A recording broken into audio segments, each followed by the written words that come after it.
This is Colin Winterbottom for the exhibition Scaling Washington at the National Building Museum.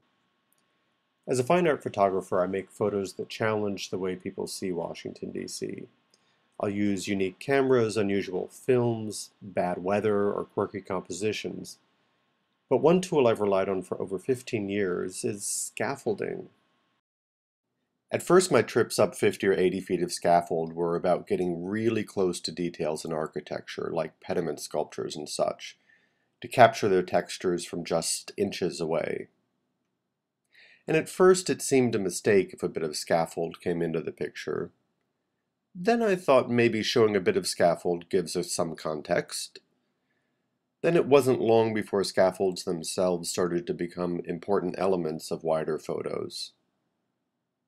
And then indeed central to some of the photos. After the August 2011 earthquake in D.C., the opportunity came to make photos of restoration work from scaffold at the Washington Monument and at the Washington National Cathedral. It was exciting to get up more than 500 feet at the iconic monument and see the views and see stone that few people ever get to see. But then to also marvel at the engineering and complexity of the scaffold structure and its geometry was just amazing. And the interplay of scaffold and stone was rich. And at the cathedral, once the internal scaffold was built, one of the stonemasons said to me, "Hey, you won't have much to shoot now that there's scaffold everywhere." But that was fine with me.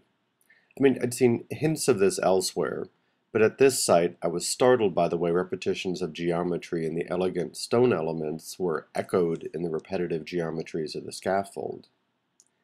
I mean, you have deliberately ornamental stone carvings on one hand and bare utilitarian scaffold on the other, yet they spoke to each other and echoed together.